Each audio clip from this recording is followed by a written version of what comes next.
overall, I am so happy with every single song I sang and every performance I sang. I mean, every song that I ended up singing on that show was a song that I wanted to sing. It was something that I believed in and something I believed needed to be heard.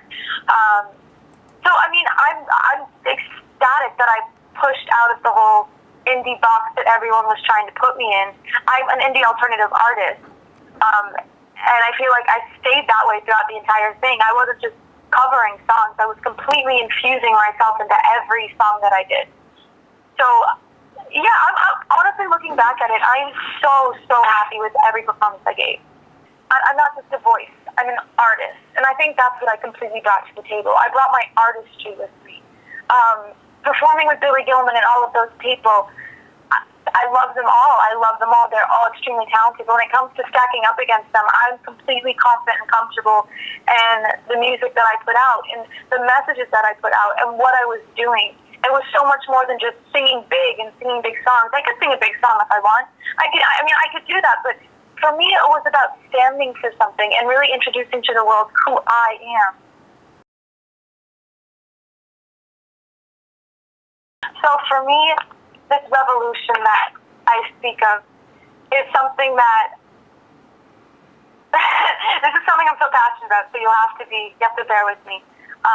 Going up on that stage, like I said, it wasn't about singing pretty. This revolution that I was up there fighting was for everybody else who wants to be themselves, and for everyone else who doesn't want to be labeled and put in a box, and for everyone else who believes in peace and believes that change starts with what we're putting out in the world, and for everyone else who believes that taking risks that are good and being different is something that we need to do. That's the revolution I'm talking about. I'm unlike anyone out there right now doing this. I believe with everything going on in the world and everything going on in our country, especially when you have things like social media, if you're not putting out and being light, if you're not being the change, then what are you doing?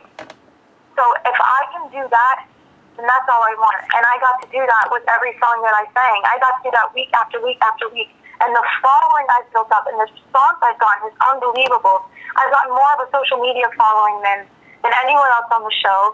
I've really connected with a lot of the younger people out there. And I think the most beautiful part about this is the fact that my need for change and my need to spread love and light resonates with so many other people out there.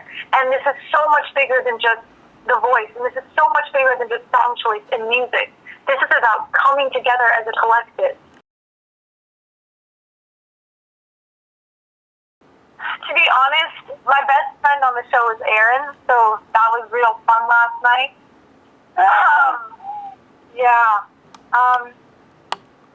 I mean, everyone here is like family. I love Billy Gilman.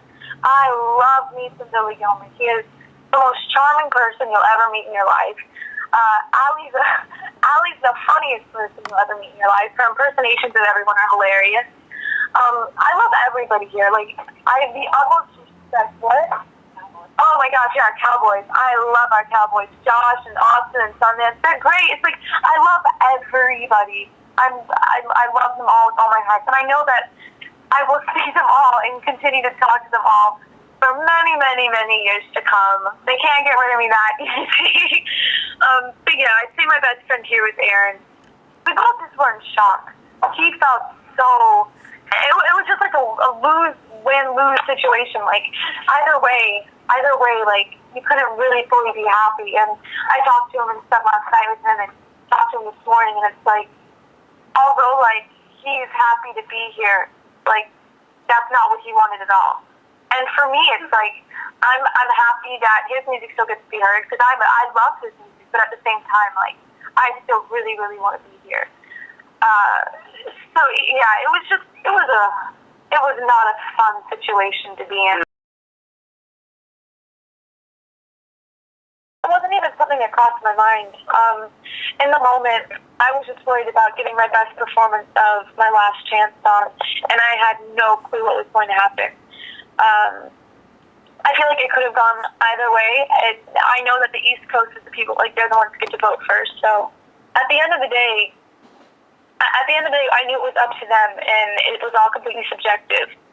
So yeah, honestly, my mind wasn't there when that was happening. I mean, at the end of the day, I was completely surprised. I wasn't expecting it. I wasn't expecting it to be Aaron and I in the bottom two. I just wasn't expecting that at all, to be really, really honest with you. But I will say the universe works in interesting ways, and I have complete faith that everything is the way it's supposed to be, and I'm really excited for the future. I mean, I have my own theories. Miley is someone who I have the utmost respect for, and I love her with all my heart, but at the end of the day, she's a figure that either people love and some people don't love. So I think, and we talked about this on stage, she believes it's a reflection of what people feel towards her, and that it's not fair that we are both in the bottom two.